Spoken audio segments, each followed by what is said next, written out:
Good morning, everybody. Today we have the opportunity, the big opportunity.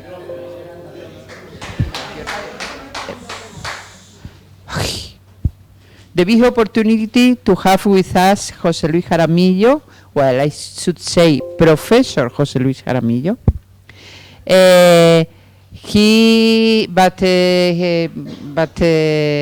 I remember him like a small kid in the Institute. He spent some time here working with us under the supervision of Victor Aldaya in Granada, and he did the PhD thesis here. And then he started to travel around and went to Germany, to France, and he got a permanent position as a professor or catedrático, to be understood, as in Dijon, in the, let me check, enseignant-chercheur from 2015 de Instituto de Mathématiques de Bourgogne, de la Universidad de Bourgogne, de Dijon, en Francia. And also is the capital of the wines, the Bourgogne wine. So I recommend to visit him, to take the opportunity that he's now here and invite us to his place. So it's a really a very good pleasure to have José Luis here again. He will talk about very exciting topic, is gravitational waves, and so that's. You want to start? No, you can speak.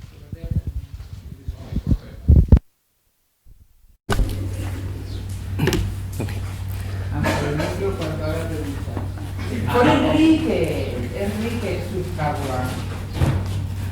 Okay, so first of all, I want to thank the whole Institute, well, particularly the organizer of the seminar, and then Paco and Victor suggesting me to come.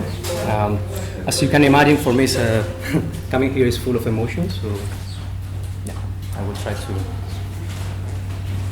cool down and try to talk without becoming too emotional. So I'm going to talk about this topic, this other light from cosmos. So on the one hand, this is a topic that has probably, some of you know, has attracted a lot of attention in recent times. On the other hand, it's an extremely multidisciplinary topic, so it's difficult to make a choice on which aspect to develop. I'm very lucky, so for me it's very easy to choose. I will choose about the small corner I can talk about. So when Paco invited me, proposed to discuss about some implications on cosmology of these topics, well, I accepted politely the invitation, but I'm afraid I will talk about the things I know, or the things I like, probably is better. And I will try to finish with to present which is the problem that I am interested in, and try to give some hints or possibilities along which the Institute could develop in future research strategies, right? So I'm not sure that this topic that I am interested will be of interest for this community, because it's not properly an astrophysical problem. But I hope that what I'm going to talk about today will provide some, a different perspective, or, I'm aware that you are bombarded by gravitational wave presentation topics, and it's difficult to talk without repeating all the time the same figures, right? Same images. So I will try to take I hope the perspective I'm going to follow will add something. Okay? So on the 14th, in September 14, 2015, at the end of the, well, around 11, there was some signal derived to Earth, and this was not light, it was not an electromagnetic signal, it was not a neutrino signal, it was not a cosmic rays. So this was another kind of radiation that has been predicted by general relativity since 100 years before the arrival. But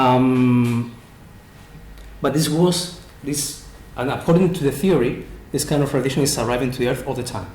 But this particular one was special in the sense that for the first time on Earth, there was an antenna able to detect the signal. Well, then this was officially announced in this very exciting day by the responsible people from the LIGO collaboration. And what the signal found was this. It's an extremely short signal. It's around 0.2 seconds. So it was detected in two antennas. First, well, these antennas are called, well, these are improved version of what is called LIGO. This is, if I will briefly discuss, it's a laser interferometer of 4 kilometers of arm. So there's one here in the southeast of the United States, in Louisiana, in Livingston, and there is another second one in a distance of 3,000 kilometers in Hanford, in the state of Washington. And what they found was some oscillations of a little mirror. And these two signals were consistent with the light travel between the two locations. Okay, this is extremely important in order to try to discard this from a local perturbation. Right? So this signal with the error of nothing was the culmination of a process that has lasted 100 years, in which at least 4 generations of physicists, mathematicians, and engineers have been working. Excuse me, Mr. Will. Yeah. I don't understand very well what kind of physical magnitude is the size. Yeah. Sorry. Okay, so this is this is time, and this on the vertical axis. Essentially, you have the separation. It's a distance, if you want. Okay. Technically, is the relative size of the perturbation of the metric, but in practical terms, it tells you about the separation, the actual separation, divided by the distance to the source of the is the relative change in size of some object. So you are really looking at the motion of a astrophysical source. So if the source is doing like that, you are going to see the mirrors moving like that, if they could. Without any kind of quantum correction. This is completely classical. Okay? This is just completely classical. And as I'm going to argue, in order to answer your question, what you are looking at is a tidal effect. So you are looking to the relative change, the relative change in the size of some source. Okay? So this is another dimensional quantity. Okay? It's without dimensions. This is 10 to minus 21. This is a relative change. It's the quotient between you have a length, then this change with a length L, then this change with a delta L, then to take the quotient. And this is what you are seeing here is the relative change of some distance. Yeah. No, actually, it's the result of an interference in between several rays. Okay, it's some interference. This is the way you detect it. Yes. This is the way you make the detection. But this, what you are representing here, is the actual relative change in the length of of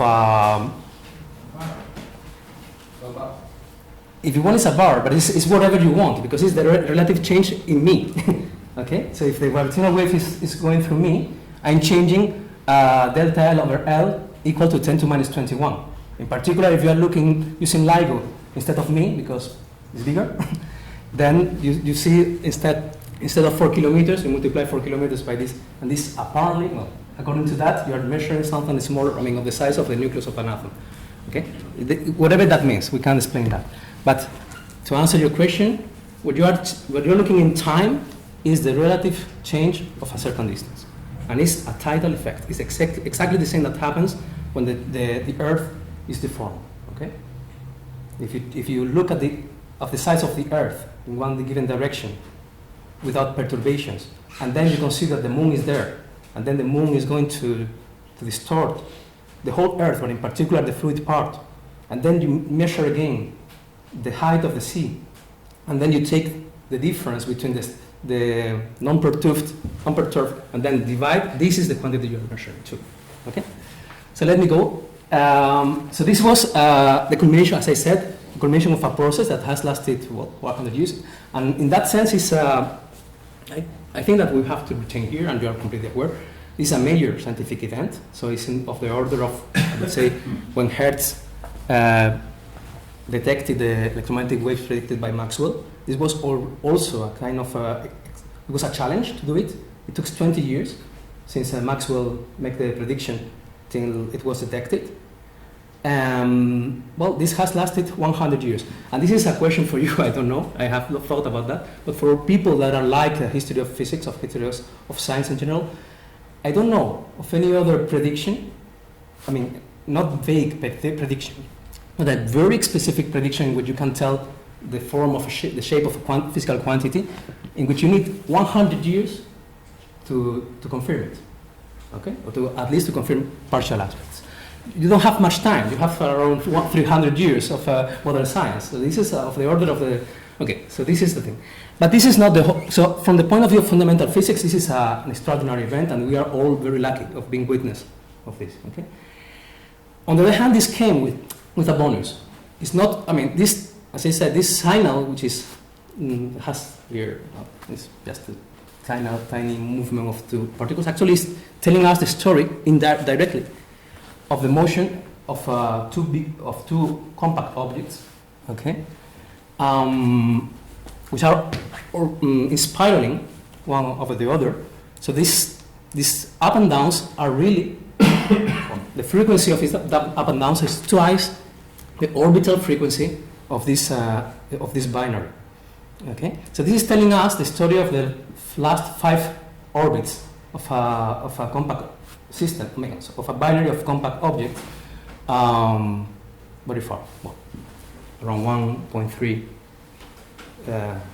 millions of light years. Okay, so the bonus is that this came with astrophysical discovery. So this was this first detection translating to what we can call now the beginning of gravitational wave astrophysics. So this has been in the motivation part of the projects for a long time. Now it's already there, it's a fact. And the first discovery came, well, it says that binary black holes of stellar mass can form, and they can actually collide in a scale of time which is smaller than the age of the universe. And this was not at all clear. Okay? One thing is that you can create a black hole, another thing is that you can create a binary, and another thing is that if you have a binary, they are going to, the relaxing time is smaller than the time of the. So this is a confirmation in that sense. It's a discovery. In addition, up to date is they provide the higher mass stellar mass black holes. Okay. So what I propose is a journey that starts. I mean, we are going to talk about this other light of gravitational nature, but I propose a journey that starts from light, as we know, and ends in light. Okay. So first of all, light is an invitation to the trip. I don't have to convince you in this audience that, well, the picture we have of the universe, essentially, I mean, there are other kind of radiation, other information that you get from neutrinos or cosmic rays. Essentially, the picture we have from the wall is electromagnetic. And what we have learned is that each time you open a new frequency band, systematically you learn new things, okay? Usually with surprises. And what we have learned with time is that the universe is a violent environment in which there are phenomena happening at different scales. Okay? This has built our picture. Now we have these gravitational waves that provide this famous expression, new window, that I don't like much, but okay. Now it's a new window, which is complementary to the electromagnetic radiation, as I will try to argue. So it's not substituting at all. And in addition, there are structural similarities and also differences. I will try to emphasize that. Okay? But I want to make it clear. So this is a new source of information that has to be put together with the electromagnetic one. Okay? And then the things that we come back to the light, because in order to see these waves, at least with the current antenna, we need to use a laser. Okay? So this is a special light dressed in the form of a laser. So this doesn't work. Okay, well, this was like, okay, this is the kind of things that you know. When you see that when you look to the sky, it looks very different in different wavelengths. So if we are talking today, I want to be very clear about this. If we are talking today about gravitational waves, it's not because of the beautiful nature of general relativity. This is necessary condition. But if we are talking about this today, it's because this has been really a successful challenge of observational experimental physics. Okay, this is the reason we are talking. These people did an amazing work. Okay, this has lasted. Detections. Well, the research on this started in the 60s with a different kind of antenna. It's taken a long time to and this is really amazing. When they tell you, well, this is like measuring the error you have to make is like if you go from here to Alpha Centauri is one. You have to. This is like vulgarization, a public talk statement, so we can translate it into physical terms. In any case, it's amazing. Okay, but I also want to emphasize, because it's the perspective it's the reason why I'm looking into this problem. This is also the culmination of a beautiful and rich dialogue between theoretical physics and mathematics. Okay. So in this sense, I want to emphasize, so now I'm in a department of mathematics, so I want to make this link between physics. So in order to understand this, apart from the astrophysical interest, you need to understand different branches of mathematics. You need to know about geometry, because you need to that in order to define the physical object you are studying. The very definition of this radiation is geometric in nature. Then you have to be able to make a prediction of this waveform. And for that, you have to solve the equation, the underlying equations. And this is also a challenge as the experimental one, solving these Einstein equations.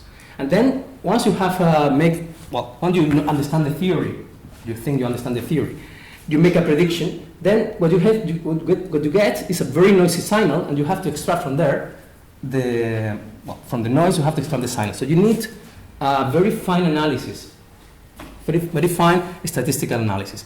So this journey is structured about answering to these three questions. So what is this new light?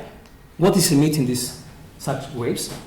How can we detect them? I will essentially focus on this part, okay, which is like explaining what is a gravitational wave. Then I will say something about this part, which is probably the one you are more interested in, about sources. And then I will say very little about laser interferometry, if anything, because I'm pretty sure that you have been exposed to that, and there are people more qualified to talk about that. So what is this new light? In order to understand this, and in order to try to expand on my answer to Emilio, first you have to look for a much more familiar phenomenon, which are tides. Okay, then so you choose your favorite place for tides. Well, Motril tides are not very strong, or Salobreña, but if you go to, well, this is in the French Finistère, so it's in Brittany, and then the tides are really, well, it's like in Galicia. So first time I arrived there, I wonder why they put the ships they were all repairing. Well, it's amazing when then you come back and the water is getting there. So we are all essentially familiar with tides, with this going up and down twice per day of the sea. Well, this is our first start today. In order to understand that, you have to go to our first astrophysical system. So in a first approximation, you can ignore the sun. And then we see that, well, you can understand tides in the context of the Newton theory of gravitation. Okay?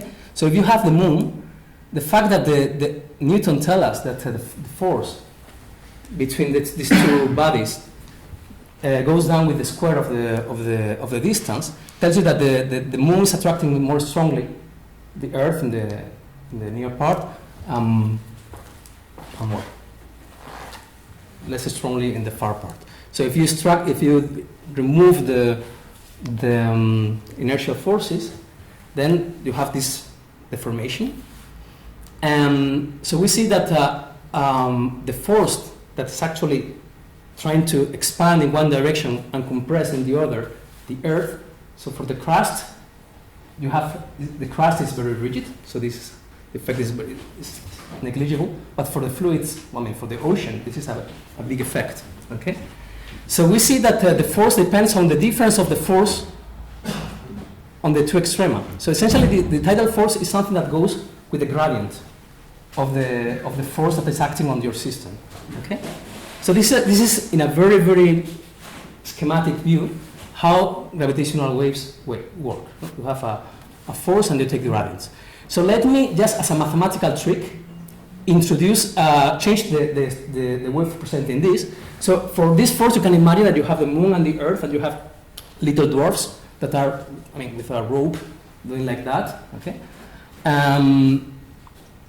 But it's an equivalent description in terms of fields, which is a concept that Newton didn't have.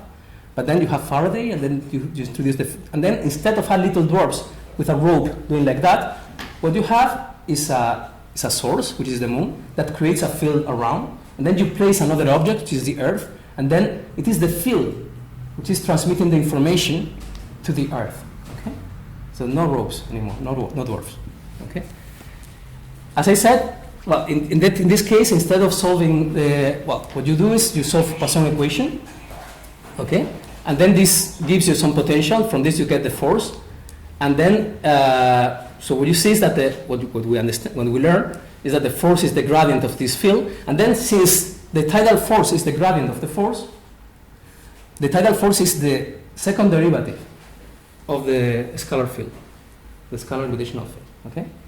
This is an important equation I'm just saying that a tidal effect is that because if you're large, you see tides that do not act on point-like objects, you need extended objects. Okay.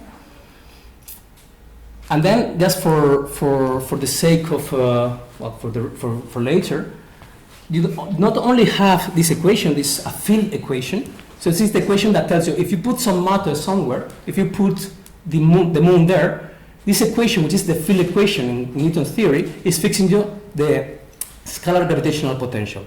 Then, in addition to that, in order to describe the motion of particles, you need to take this field and plug it into the equation of motion. This is the second law of Newton. Okay? These are two different laws. You need an equation for the field, and then an equation for the motion.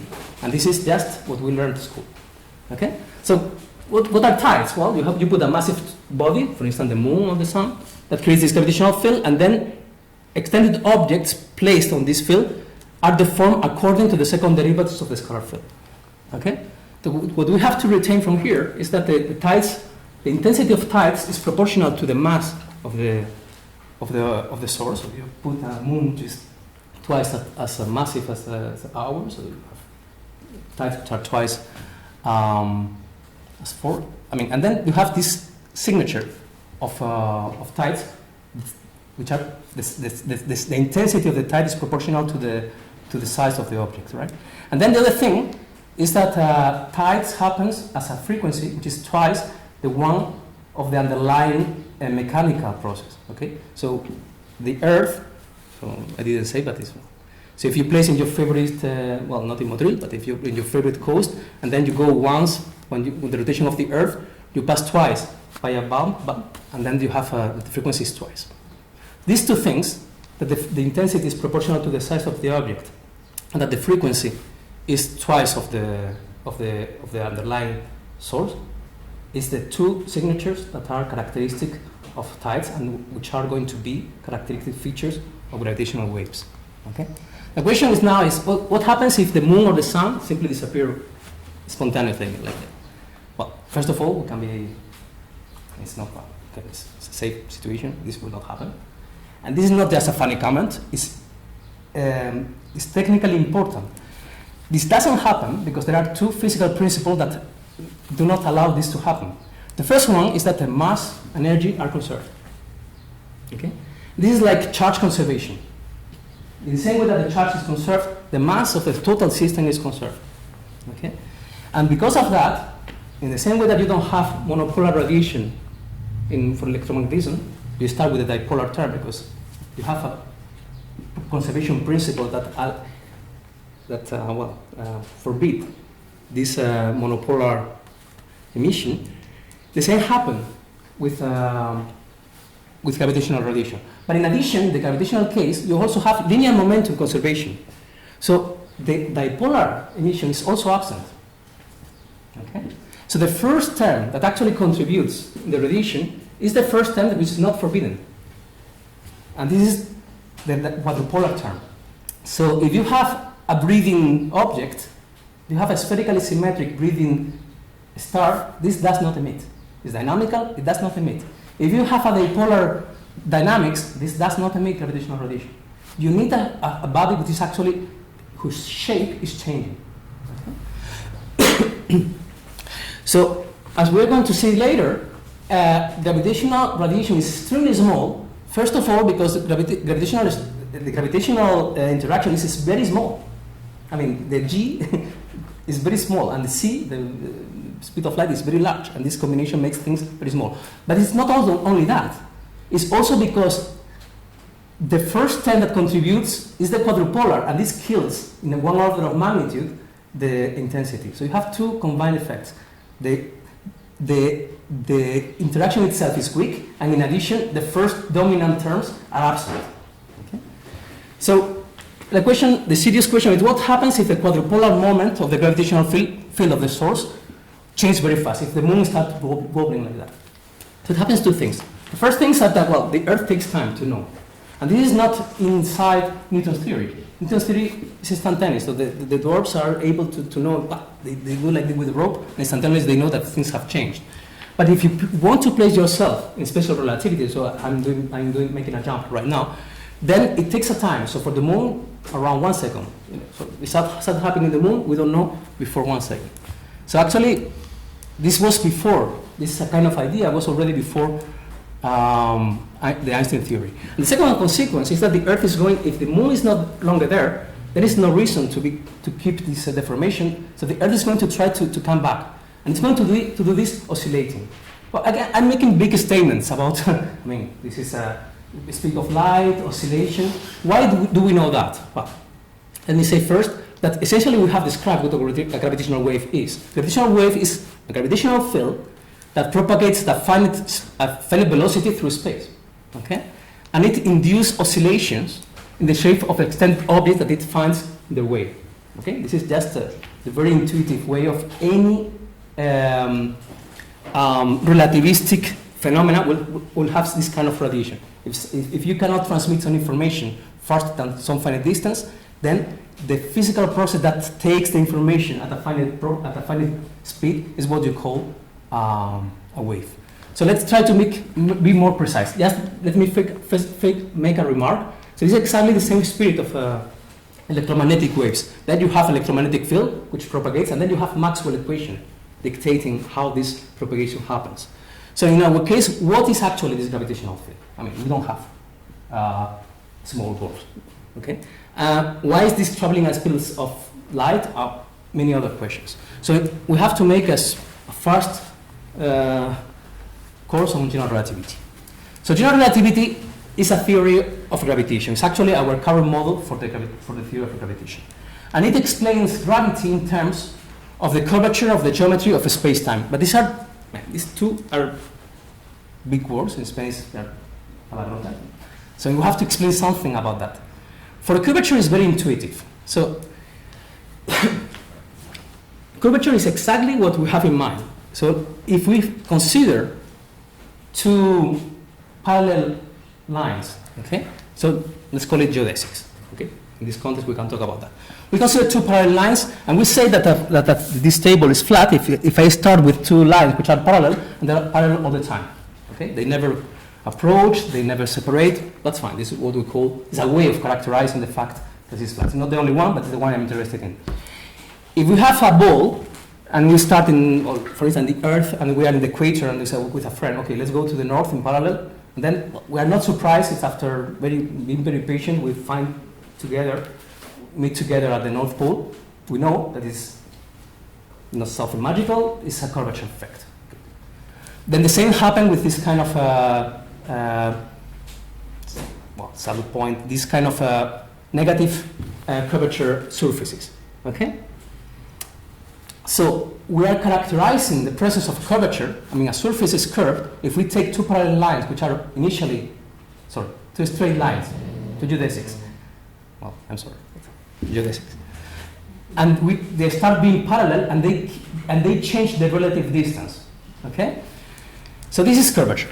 Then what is space-time? Well, space-time is the ensemble of positions and instants that people, so girls,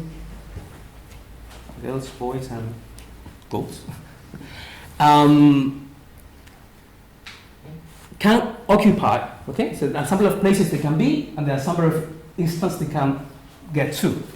So if we place these two people without initial motion, and we say just the gravity act, we know by Newton that what is going to happen is that they attract each other, and then they finally meet. This is what Newton is telling us. So we have these two little loops, okay? But then, in general relativity, you don't have loops. Actually, you don't have forces. The way in which general relativity explains this motion is telling you, okay, there is no force, there is no gravitational force. What is going to happen is that these two people are going to follow straight lines in this ensemble of space and time, what I call space-time. This is a surface. In this spirit of that, instead of using x and y, I use x and t. So I'm going to follow a straight line there. And what is the general relativity is telling me is that this space-time is curved. But what we have learned is that if your space-time is curved, the trajectories of the distance between geodesics is going to change. Okay? And general relativity is such that these two people moving in straight lines in this curved space-time, so it's not a curvature of space, it's a curvature of the whole surface, space and time, they are going to meet because of that. Okay?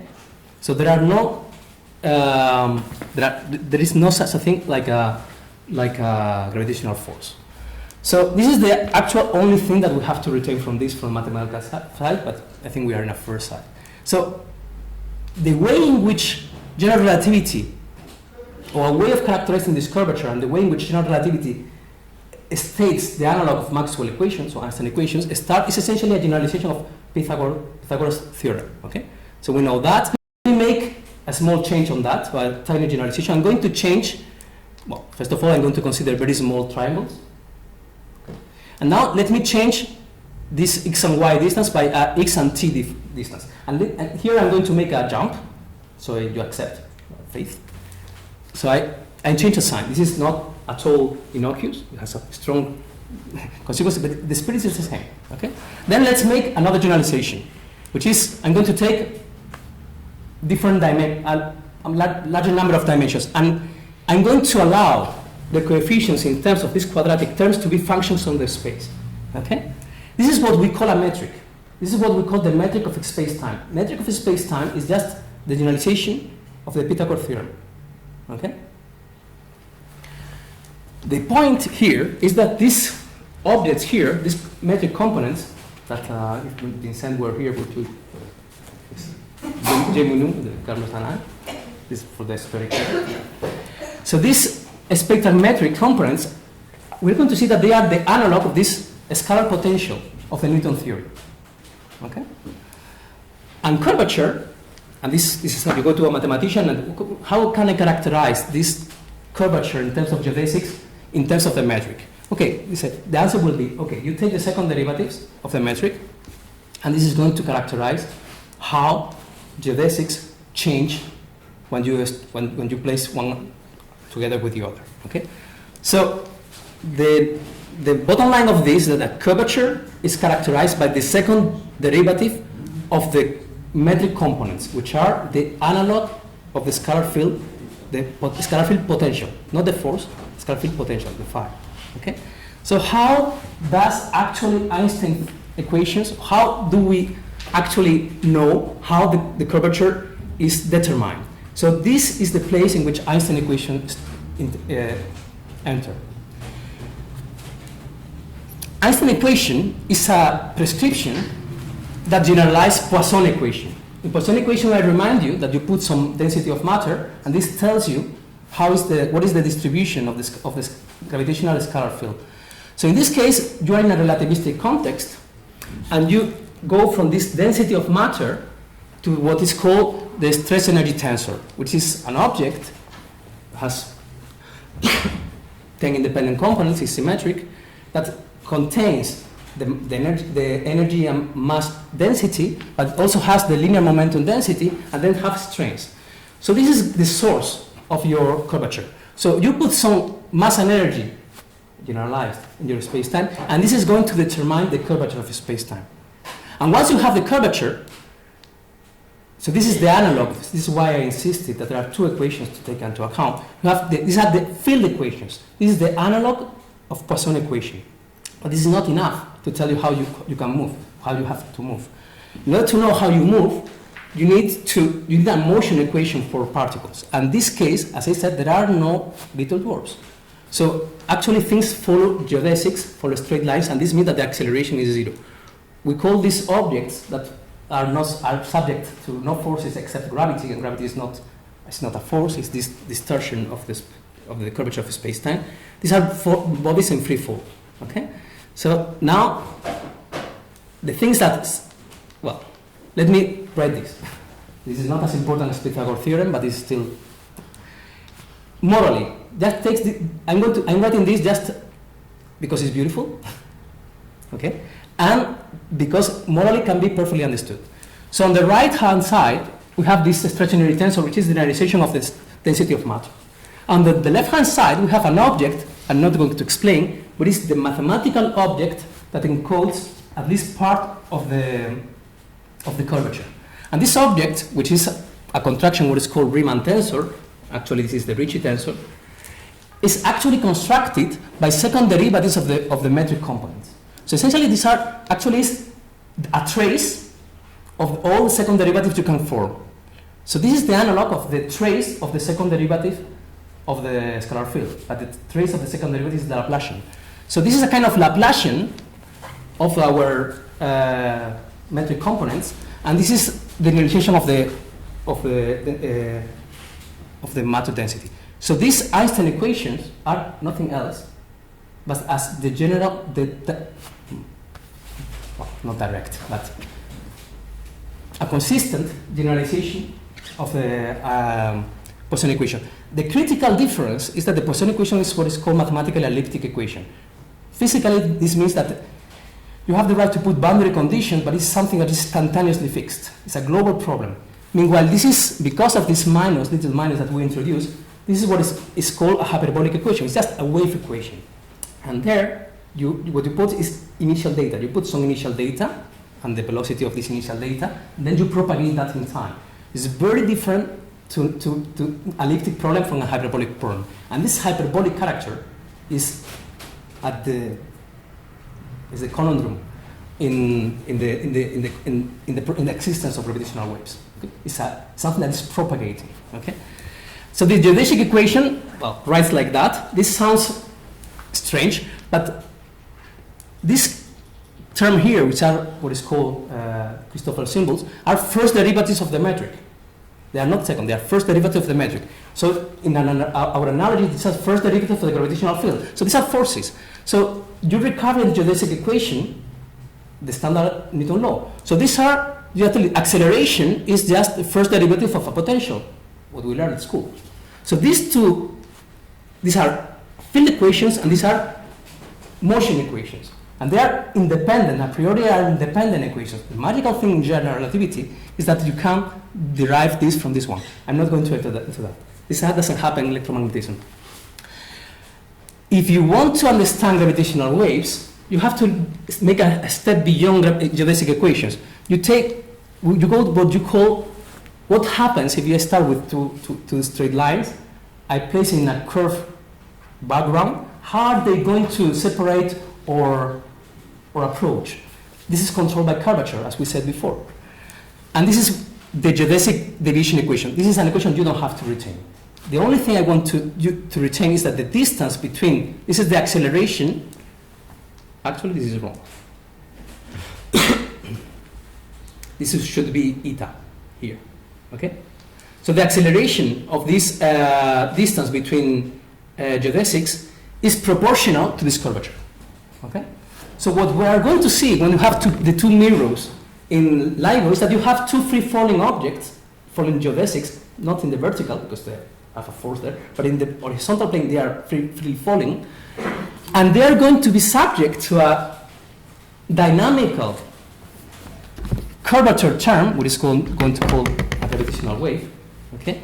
And they are going to move, they are going to approach and separate according to this kind of equation. And this is literally a tidal effect. So look at this. So this effect is controlled by the second derivative of the work potential. This is exactly what we qualify as a tide. So the nature of gravity, of general relativity, is essentially tidal. And in particular, in the case of gravitational waves, is literal, like this. Gravitational waves are tides, are dynamical tides. So this is what I want to transmit today from the conceptual point of view. A gravitational wave is a dynamical version of going to the sea and seeing this thing. In that case, it's a stationary tide. So essentially, if you don't change in a given day in the month, the position of the relative position is fixed, and then the shape is fixed. What is changing is the motion of the rotation of the Earth. Well, this is the dynamical version of that. But as you see, the behavior, the acceleration, the separation between the change and the separation between these observers is controlled by an object, which is essentially the second derivative of the scalar field. So gravitational waves, now we can answer. These are oscillations in space-time, in the space-time curvature that propagates through space-time. What is the effect of this on matter? Essentially, we have said it's compression and expansions of the extended objects that the gravitational wave is finding. So imagine that we have a gravitational wave going perpendicularly to the screen. So it's coming up. So just focus on the red pictures. So these are corresponding to the formations of general relativity. So if you place, imagine that you have in the plane of the screen a set of free-falling particles forming a circle, and then you have this gravitational wave coming out perpendicular to the screen. The effect of the gravitational wave on this set of circle is changing the shape of that, and the things that you can construct any deformation as a linear combination of two modes. One is called the plus, and one is called the cross. Any other linear, this is a linear approximation, any other motion is a linear combination. So these are what we call polarizations. It's exactly what happens in electromagnetism. You have two polarizations. Also, as it is the case in electromagnetism, these are transverse wave. So the motion is happening in the perpendicular direction to the wave, as light. So what do we have to retain from here? So what are the causes of the gravitational waves? Are masses, so objects of mass m, whose shape, and not only it's not enough that they move, the shape has to change in time, let's say with a typical velocity, the formation velocity given by v. They propagate, and they are transverse. They have two polarizations, and they travel at the speed of light. I have not justified that, but it's encoded in the hyperbolic equations we have set.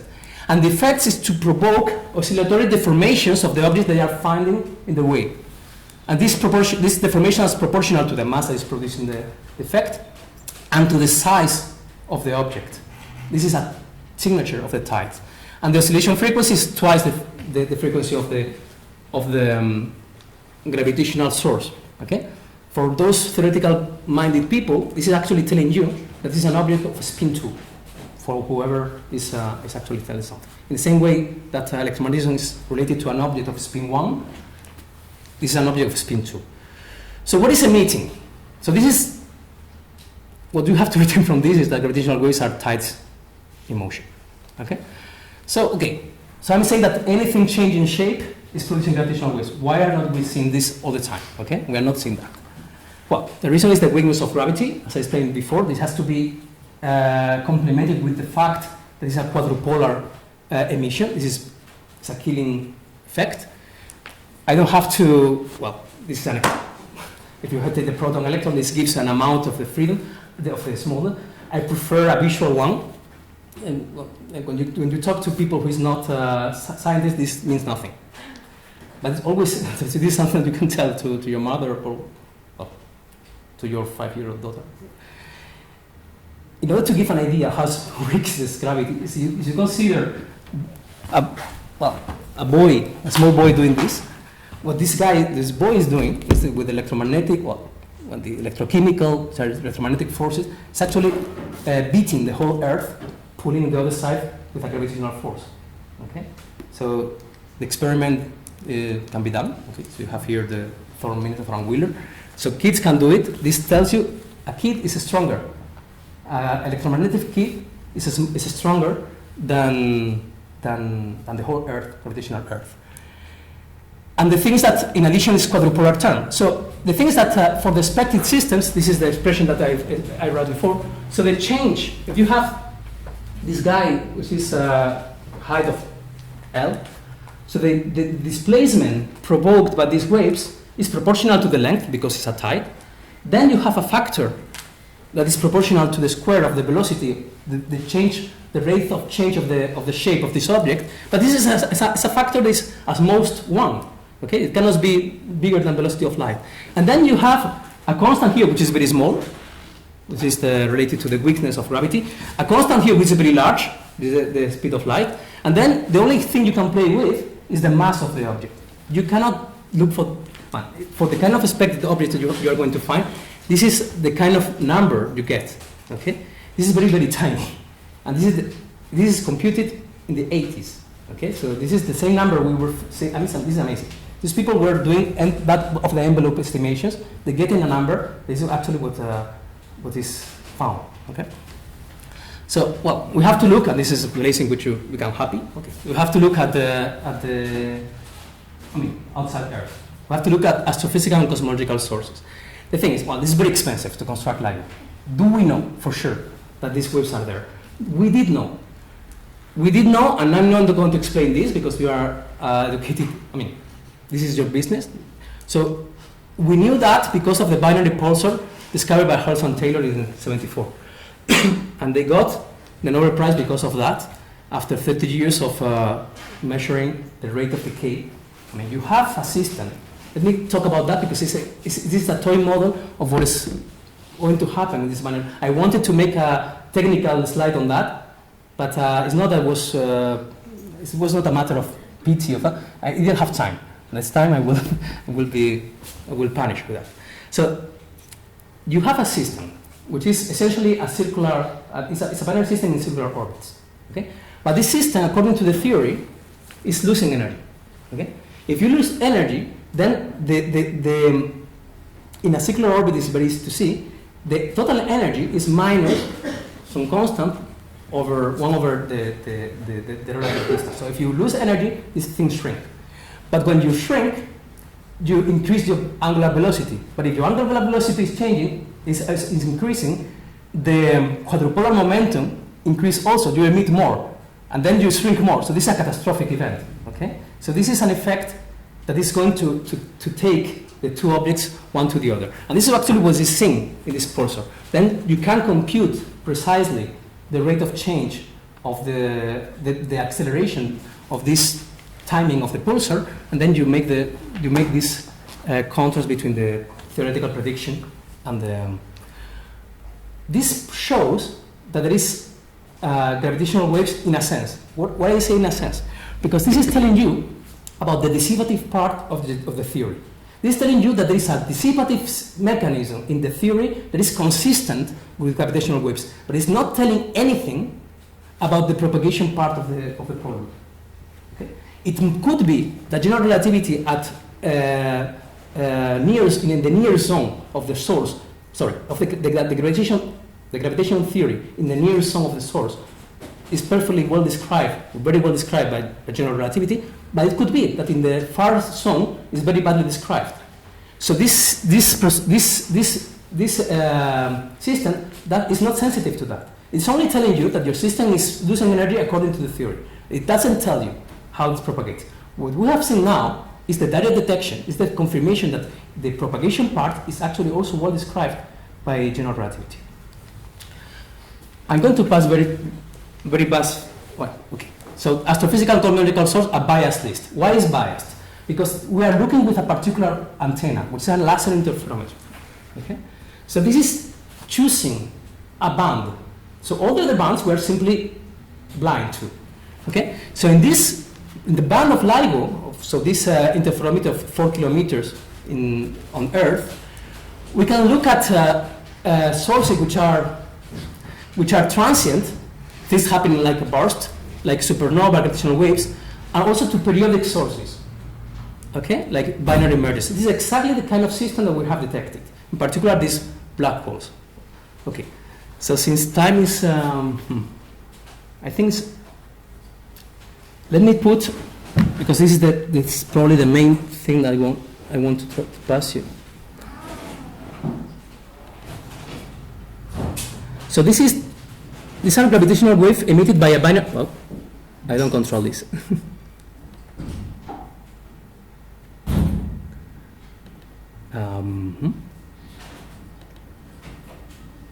So how can I do this in Windows like this? Okay.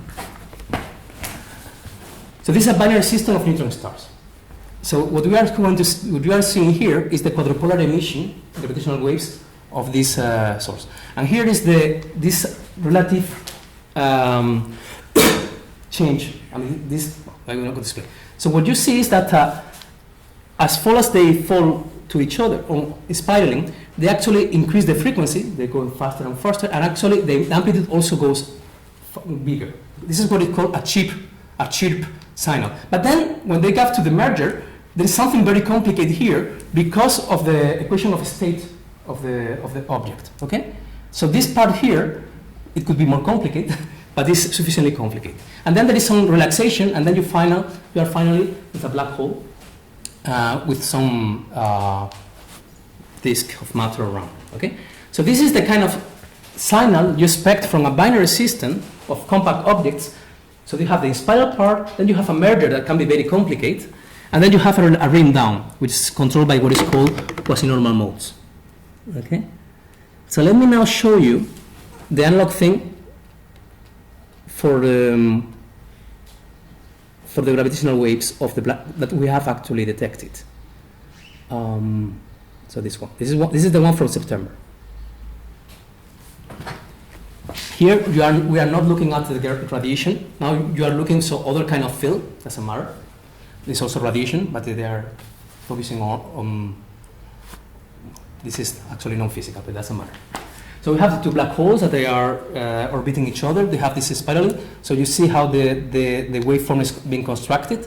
This is exactly is very very close to the one of the compact of the neutron stars. Up to there you cannot say anything. Okay, but then when you get to close to the merger, okay, then you have a matrix phenomenon here. There. Then the merger, you are going to see that there is a formation of a common horizon all of a sudden. Okay, it's a property of black holes. It's actually the thing I'm working on. And then they have a ring down. And the contrast between this waveform and the one of neutron stars is that this part here is extremely simple. I mean, in this particular simulation, it's not very apparent, but if you have general neutron stars, the merger part can be completely wild. But neutron stars, for neutron stars, but for black holes, is just almost a linear interpolation between the ring down. Okay. Between the in spiral and the ring down. Okay. Then you can look at lower frequencies if you have LISA, but we don't have LISA yet. Okay. So we are going to have different kind of sources. We can discuss this at another point. Then for people here, so this is the place in which you have to explain me things. Then you can look at correlations to the pulsar time array, and then you are looking to a lower bound in the frequency, or you can go to a scan and then you go to discuss with Lourdes or other cosmological. So this is a very inspiring. I mean, this is a very illustrative. This is the frequency band, and this is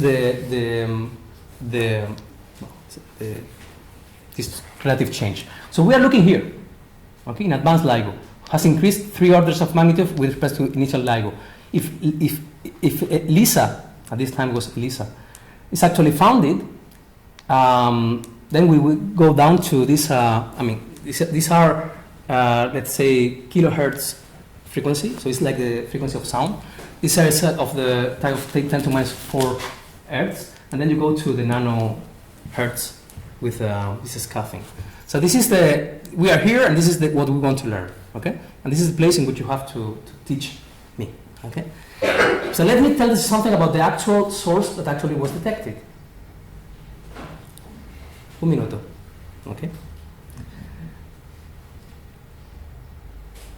Black holes were predicted also at that time, okay?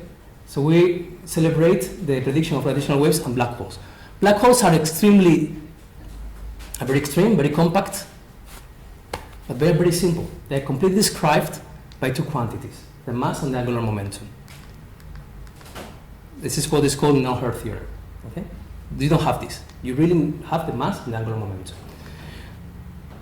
Mathematicians and theoretical physicists doesn't like this thing so simple that they invented this kind of picture. This is a geometric picture of a black hole, and it's very simple. The whole structure is there.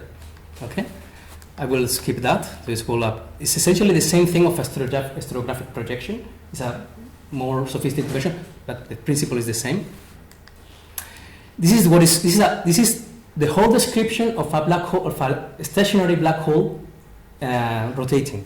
So this looks complicated, but imagine describing a chair, the number of parameters you need. Well, you need here the mass and the angular momentum. With all that, this is extremely simple. This is the simplest object in the universe as far as a theoretical description. Okay. This would take us to the problem I'm interested in, but anyway, the way of defining gravitational waves is something happening in this corner, in this border of the stereographic projection. The place in which gravitational waves are formally defined in the theory is in this limit. Strictly speaking, you cannot define a gravitational wave in the middle of the universe. You have to go asymptotically far. Okay? The very definition of the gravitational wave is geometric. Binary black holes are, in this sense, the ideal scenario for a theoretician and also an experimentalist, because it's the cleanest system you can imagine. So as we said, if you have neutron stars, this is going to be really dirty in the merger. So in a black hole, in the binary black hole, you have this spiral part, you have the merger, and this is written down. This is the comparison between the numerical relativity. Well, essentially, this is a numerical relativity reconstruction, solving the equations and comparing with the source. Okay, you have to solve this Cauchy problem, which is very complicated. Well, it's technical.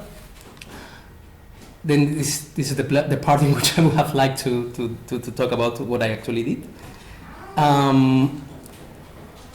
Just let me say you that you have conceptual, for the point of view, from the experimental point of view. You're going to read in the detected black holes that they have a final angular momentum of 58% of the maximal one, okay? And then they're going to give you numbers about the individual spins of the spanning black holes. Well, conceptually there is no way to define the spin of interacting black holes. So you should know that these are prescriptions, okay?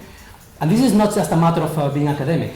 When you make the data analysis, you have a signal from which you have to extract all the parameters of a binary system. So you have the moment, so you have around 14 parameters. You have a lot of degeneracy. If you don't lose control on one of the parameters, the angular momentum in particular, that you don't know how to define, you are in trouble. So one of the things I want to transmit you, there is a lot of things to do in that analysis, and this is something that people working in black holes and having prescriptions for angular momentum should think of. Okay. Okay. The most, and this is I'm going to say because this is the thing I'm more proud. You cannot say exactly what is the angular momentum, but you can give I mean, black holes cannot rotate as fast as you want. They have a maximal value when they are isolated. Okay. You can prove in the context of general relativity that well, you lose this relation because you don't have the mass, and only in the axisymmetric case, when you have an axial symmetry, you can define the angular momentum. But if you allow this axial symmetry on the horizon, then the black hole, the space-time can be as complicated as you want. If you have axisymmetry, then the angular momentum cannot be bigger than the area of the horizon. And this is amazing, because it's telling you that this intuition that we get from the stationary case, that the rotation cannot be as fast as you want, is actually true also in the dynamical case. And this is, and this was like touching reality. Okay. I wanted Victor to be here because this is an analogy that I started with him. So it takes something like 17 years to get from discussions to. Another day we can say what happens when you have two black holes and then they collide in such a way that because of linear momentum conservation, I mean, you are emitting something that takes linear momentum, the resulting object have to, well, the whole system has to keep linear momentum, right? If you are sending something with gravitational waves in one direction, the resulting system has to recoil. That's the resulting black hole of the supermassive binary black hole has sufficiently escape velocity to get out of the galaxy, because this is relevant for you. You want to know if after a merger the black hole gets away and you have like black holes moving in between intergalactic. Hopefully, I mean, you can actually get this escape velocity, but you have to fine tune the initial data. In the data that are naturally driven by the dynamics, this becomes highly circular, and then you have kicks, but this is not enough in order to take it out of the. But you have physical phenomena like a black hole moving with certain velocity in some gas, and then you can look for electromagnetic counterparts. So I jump to the end. Well, things get complicated. You cannot define mass. You cannot define angular momentum. So you start looking what people that cannot define mass and angular momentum do. And then you go to Brest and do oceanography. Okay, and then you have an electron, which is astronomer and also an oceanographer. Okay. Look, this is a paper of the people of LIGO. Okay.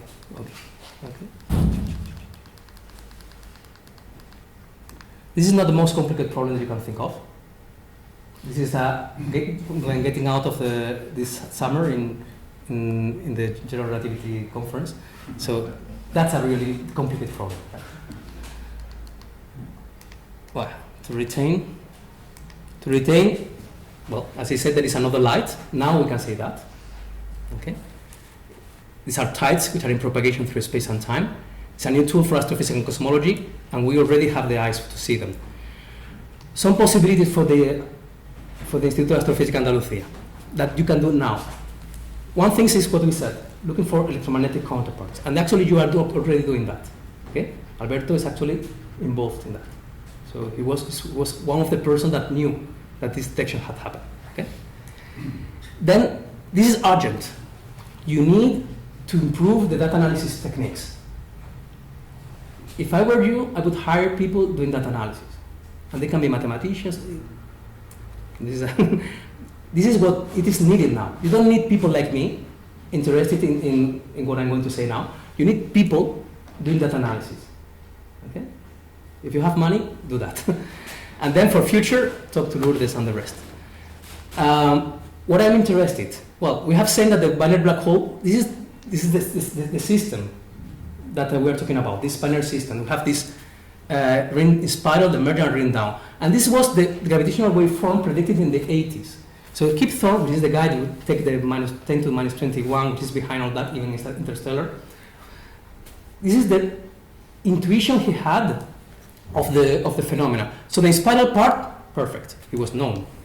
The ring down, known. But the merger, it was something very wild. We talk about storm. So this is what people expected, something very complicated. But this is what we found. What we found is that the spiral part is as it was known to be, the ring down also, but the merger is an extremely non-linear system that actually behaves like linear, is protecting itself. So the question I pose you, and the question I pose myself, and the problem I'm looking to, is this waveform elegant, or is it boring? So when I put this as a, well, if you talk to theoreticians, they say, well, they tend to say this is elegant. If you talk to astrophysicists, they say, well, it's actually boring. You're learning nothing. Okay? It's not a neutral star. It tells you something about the equation of a state. Well, my personal answer is not only elegant, but it's also mysterious. Because, and this is providing a probe into the structure of the theory, because it's not what you, when you have a very clever guy that make a prediction like this one, and he gets everything correct, the order of magnitude of everything, except that, if there is something that is not really, it's not understood. You have the simulations, you can do the simulation, but you don't understand why it's working like that. Okay? So in my view, the understanding of this apparent simplicity will probably require this combination of these branches from mathematics, and this will be always in this, what we started with, this beautiful and rich dialogue with physics, and now is boosted by you, by the work in astrophysics and cosmology. So yeah, I stop here. Thank you.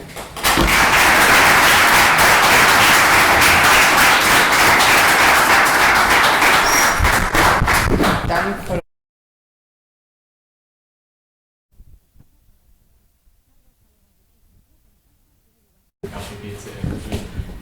just to let you know that the Horizon telescope, I'm not sure whether you are familiar with it.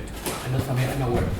Okay, so the Horizon telescope is actually trying to get a picture of the black hole shadow in Sagittarius M87, and the observations were performed a couple of weeks ago. So with those observations, it would be possible the system behaves as we think, to take the actual picture of the Event Horizon telescope, and from there deduce the spin and you know, even to put the general relativity into a test for the very strong field cases. So. Okay, so are you going to stay here a few days or? No. Okay. So that's a quick answer. You are looking to a stationary black hole. What do you mean to use stationary? It's a black hole which has matter around. This matter is completely negligible with respect to the time scales of the black hole. You are looking to a Kerr black hole. Definitely. In Kerr black hole, you have everything is well defined. The angular momentum, the mass, you know everything. What you don't know how to define is when you have two interacting black holes. You have two curves like that. You take Sagittarius alpha and another Sagittarius alpha. You put it together. You make it dynamical. Then you don't know how to define the angular momentum. If you had something like an event horizon telescope for a merger of galaxies, then you will be giving this feedback. But it's not even that problem. The problem is not about. The problem is about an estimation of parameters. You need to model that. You cannot extract the angular momentum because you don't know the definition of what you are looking for. So the brief answer is you can do that for a stationary black hole. Yeah. You cannot do that for dynamical black hole. Yeah, but with dynamical black holes you can do something like a pulsar terminal array and so on, and then you get all the information. This is what Michael Cram is trying to do. Of if course. you find a black hole really close to the galactic center, then you can get all that. Of course you can. Of course you can give me. I can give you prescription from the angular momentum. There are many. The problem is that there is no canonical one. You have to make a choice on what you call angular momentum. And this is not bad. You are doing all the time this with the mass of electrons in a condensed matter medium. You have the mass of an electron in vacuum.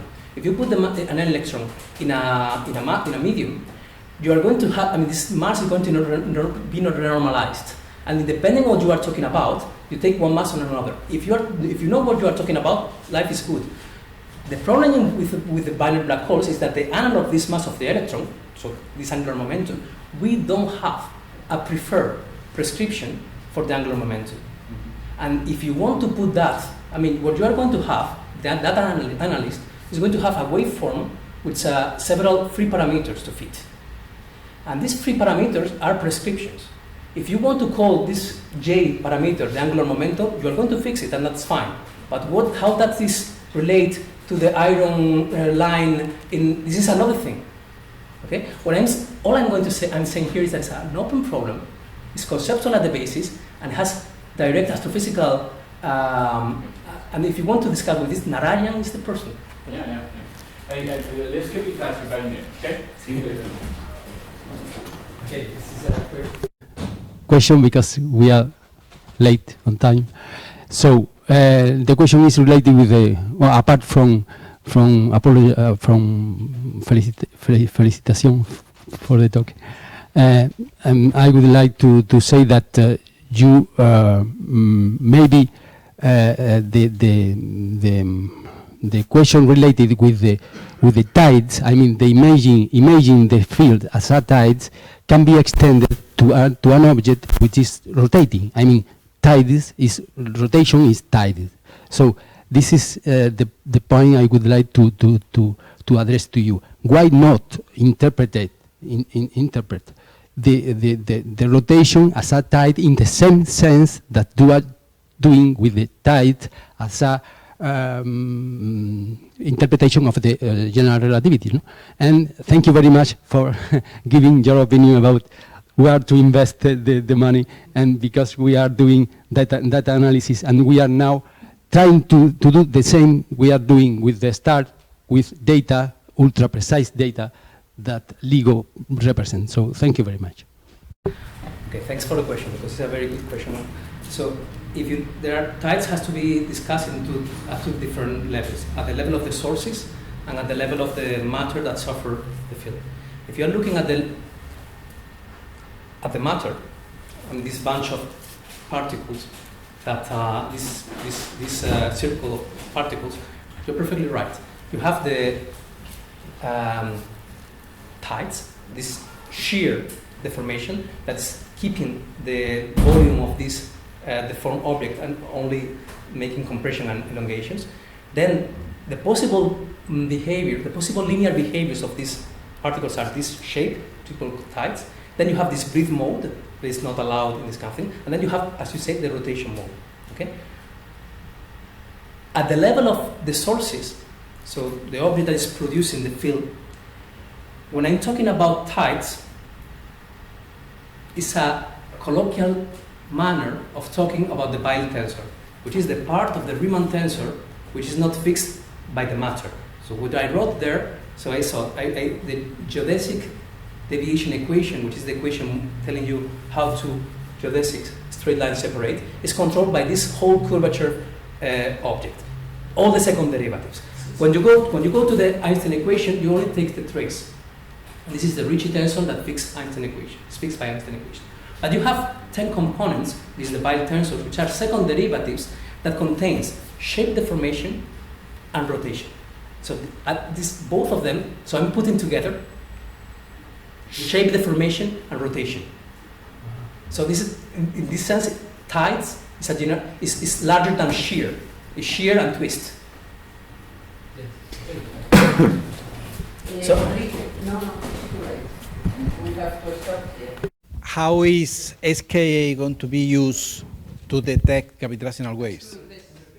SKA. You can ask Lourdes about this. I'm honest. I learn this about you. Yeah. Well, I'm sorry because we are a bit late, so we have to stop here. I want to thank Jose Luis for giving us this very interesting talk. I guess we will continue discussing about LIGO, LISA, and SCAR contribution on this topic, and thank you, and you are invited at any time you want to. Thank you for, yeah, as I said, this is for me full of emotions. And for those people who are interested in this, if you're really interested in the techniques, there is a textbook things now, so it's no longer this esoteric thing that used to be. But for people that actually want to know, I really suggest you this book. It's a history of physics thing.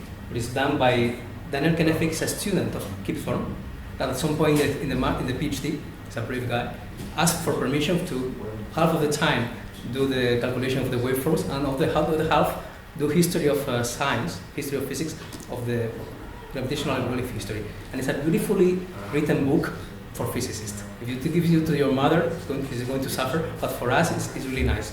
Traveling at the speed of thought. And I really recommend if you have to have a friendly introduction to the field. And from astrophysics is extremely vivid because you have all the time the physics, the system you are familiar with. Thank Thanks. you.